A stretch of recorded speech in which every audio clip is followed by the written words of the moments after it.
그럼 그게 인간이에요. 그게 나쁘다는 게 아니라 원래 그래요. 인간은 칭찬받으면 우리의 세포들이 막 위로 올라가요. 위로.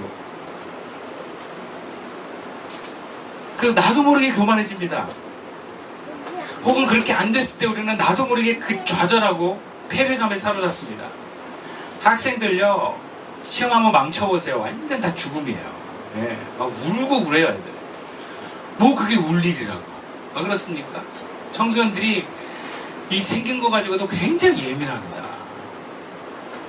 그러니까 이런 우리들의 모습들을 보면서 야, 우리 진짜 겸손하기 힘들구나. 이러면 그거 인정하셔야 돼요. 교만해지기는 너무 쉬운데 겸손해지기는 너무 어려워요. 그래서 우리는 고민해야 됩니다. 내가 어떻게 하면 겸손하면 이룰 수 있을까? 조영남 씨가 노래를 부르는 제목 중에 하나가 있어요. 겸손은 힘들어. 그런 노래가 있어요. 처음부터 끝까지 겸손은 힘들어, 겸손 이래요. 근데 자기 고백이래요. 자기가 막 오르니까 겸손이 너무 힘들더라는 거예요. 그러니까 정말 겸손이 힘들어요. 올라가 본 사람은 알아요. 예. 못 올라가 본 사람은 겸손이 뭔지 잘 모르지만 삶이 겸손이니까. 올라가 본 사람은요, 그 위치에서 겸손하지 않기 너무너무 어렵습니다. 근데 주의 길을 따라간다는 것은 바로 겸손의 길을 가야 된다는 걸 말합니다. 어떻게 우리가 겸손할 수 있겠습니까? 오늘 본문에서 두 가지만 봅시다. 본문 11절 말씀이요. 함께 읽어볼까요? 시작. 예수께서 예루살렘에 이르러 성전에 들어가서 모든 것을 둘러보시고 때가 이미 저물매 12제자를 데리시고 베다니에 나가십니다. 우리가 겸손하면요, 예수님의 시선으로 내 마음을 늘 살피셔야 됩니다.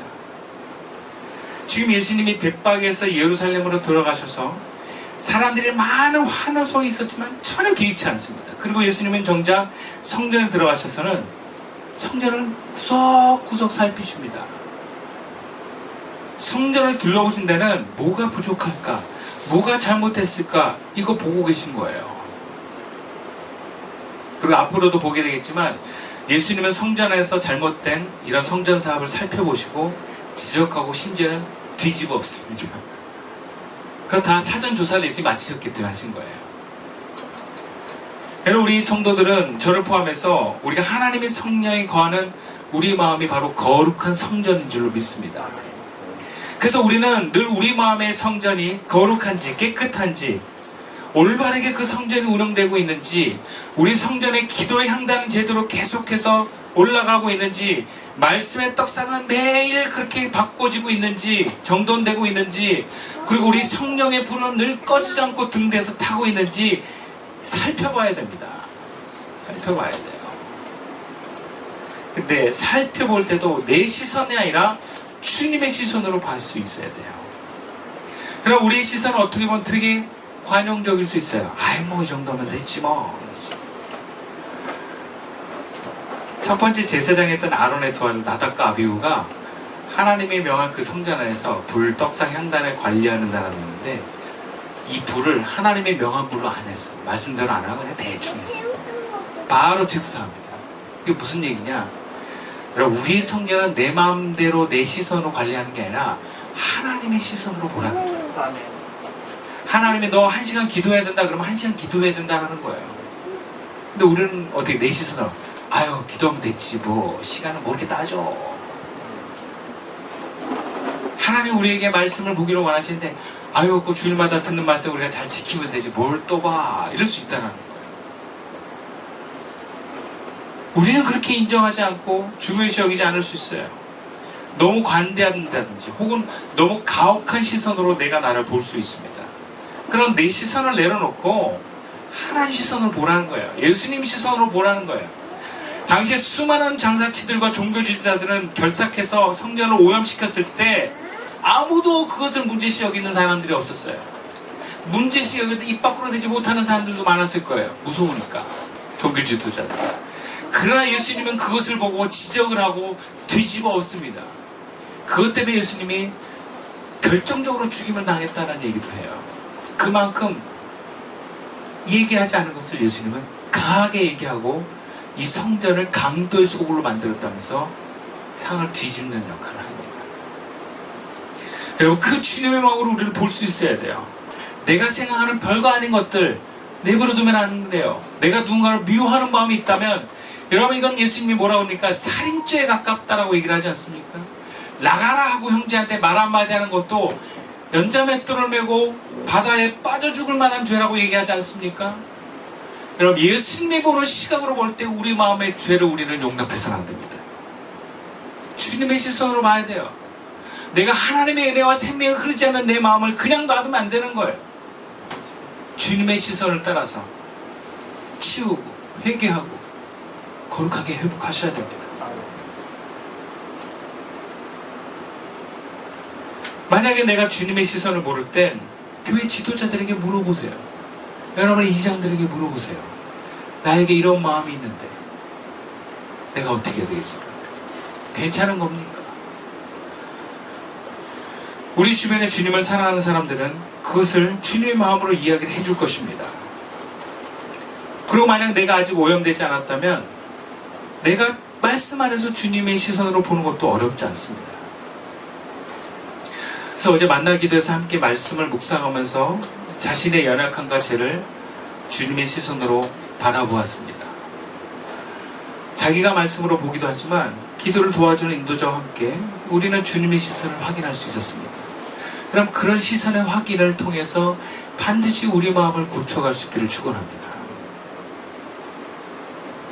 두 번째는 우리가 우리의 마음을 거룩함으로 회복해서 겸손함에까지 이르려면 본문 6절 말씀이에요. 함께 읽어볼까요? 시작. 제자들이 예수께 이르시는 대로 말하되 이에 허락하는지라.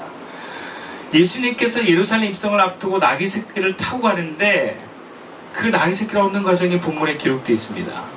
제자 2명을 보내서 나귀 새끼가 문 앞에 메어 있으면 그거 풀어서 가져오라는 거예요.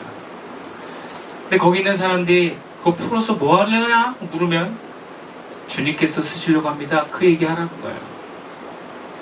근데 정말 그거 말씀대로 하니까 정말 거기 있는 사람들이 물어본 거예요. 근데 예수님이 알려준다 했더니 정말 순순히 내어주더라는 겁니다. 참 신기하기도 하면서 놀라운 건데, 여러분 이것은 어떤 의미냐면 우리가 그리스도 안에서 마음이 깨끗하다는 건 바로 이런 거라는 걸 보여주는 거예요. 주님이 쓰시겠다? 그럼 내어주는 마음. 여러분 우리가 마음이 교만해지거나 혹은 마음이 너무 인색하거나 우울증에 빠지면요 용납이 잘 안 되는 게 많아요. 사람들이 인색해지고요 자꾸 따지고요 노가 많아요. 그러니까 저희 아내하고 저하고 마음을 항상 점검을 하는데, 특별히 제가 보는 관점에서 제 아내가 마음이 안 좋을 때는 항상 잔소리가 많아요. 애들에 대해서 걱정이 많고. 그러니까 주님의 마음으로 우리 다시 기도해야 된다고 제가 제안을 합니다. 그리고 우리가 마음이 겸손하면요 하나님하고 연결이 잘 되어 있습니다. 그럼 일단 하나님의 마음과 연결된 사람은 두려워하지 않아요. 두려워하지 않기 때문에 마음의 허용 범위가 큽니다. 그러니까 괜찮아 그래 괜찮아. 애들 학교 좀 지각하는 거 괜찮아. 제가 참 아침마다 애들 보내면서 이거 참 기도 많이 했거든요. 주님, 애들이 내 말 안 듣네요. 이것 때문에 날 무시합니까 주님? 그럼 주님이 야 속 좁은 얘기하지 마. 뭐 이런 식으로 괜찮아. 항상 저한테 주님 말씀 뭐냐면 괜찮아. 근데 우리는 항상 그러죠. 너 왜 그래 그러잖아요. 근데 주님은 괜찮다니까. 그러니까 우리는 마음이 교만하고 좁으면 왜 그래라는 질문을 자꾸 하지만 주님은 괜찮다 그러는 거야. 다 마음에 여유가 있어서 그래요. 겸손하면 마음에 여유가 있어요. 괜찮아요. 이거 좀 가지고 가겠습니다. 아예 가져가세요. 이게 돼요. 근데 마음이 막 쫄리고 막 뭔가 이렇게 불안하고 그럼 어떻게 됩니까? 인색해집니다. 안 돼! 막 이러고. 애들한테도 안 돼! 막 이러고. 남편한테도 안 돼! 막 이러고.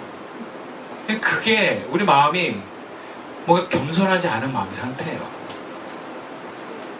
그래서 우리가 항상 소유할 수 있는 거 내 거라고 생각하는 것들이 있어요. 내 시간, 내 에너지, 내 물질. 근데 겸손한 사람은, 특히 그리스도인에게 겸손한 사람은요 그걸 내 것을 내 것이라고 주장하지 않습니다.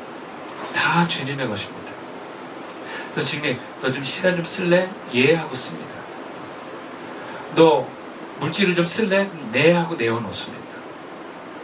너 여기 좀 에너지 좀 힘 좀 써라 할 때 네 하고 힘을 씁니다. 그럼 이게 겸손한 사람이에요. 겸손한 사람은 자기 것을 주장하지 않습니다. 은혜와 성령이 충만한 초대교회 공동체의 가장 먼저 나타난 현상이 뭐냐면 유무상통이었어요. 자기 것을 내놓는 거였어요.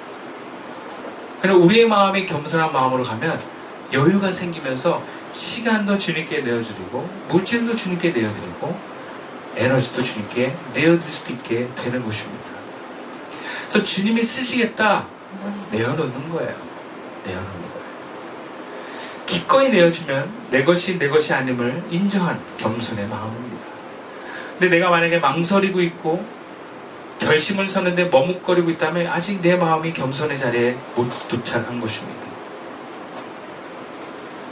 그래서 우리는 계속해서 내 마음에 내 시간과 에너지와 물질이 내어줄 수 있는가를 점검해 보셔야 돼요. 그래야 우리는 겸손의 자리를 회복할 수 있습니다. 야, 주님 기뻐하시구나. 우리가 겸손을 굉장히 힘들다고 생각하는 이유 중에 하나 뭐냐면 뭔가 나가는 것만 있고 오는 게 없는 것 같은 느낌이 들어서 그래요. 근데 여러분 겸손하면요, 그래서 주님께 내 것을 내어드리면요, 주님이 기뻐하시면 우리가 경험할 수 있습니다. 주님이 기뻐하심이 우리에게 경험된다는 건 그만큼 우리 마음이 하나님의 나라가 되는 것입니다. 여러분, 하나님의 나라가 되는 것이 바로 우리의 삶이 의미 있고 열매 있는 삶인 줄 믿습니다. 말씀을 마칠게요. 여러분, 주님은 우리가 교만하지 않기를 원하십니다. 그래서 죄에 사로잡혀서 나도 모르게 시험에 들지 않기를 원합니다. 여러분, 교만해봤자 우리의 마음은 인색해지고 불행한 마음밖에 될 수 없어요. 그것을 뺏기지 않으려고 노심초사는 밖에 남는 게 없습니다. 그러나 우리가 겸손하면 우리의 마음은 하나님의 나라가 됩니다. 겸손하면 하나님이 주시는 은혜와 생명이 우리 안에 넘치게 될 것입니다. 늘 우리의 마음을 살피십시다. 예수님의 시선으로 내 마음의 성전이 깨끗한지 더러운지 살펴봅시다. 그래서 그 마음의 성전의 주의 임재가 충만케 되어서 예수님처럼 새끼 나귀를 타고 겸손함으로 주의 길을 따라갈 수 있는 저와 여러분 되기를 주님의 이름으로 축원드리겠습니다. 기도드리겠습니다.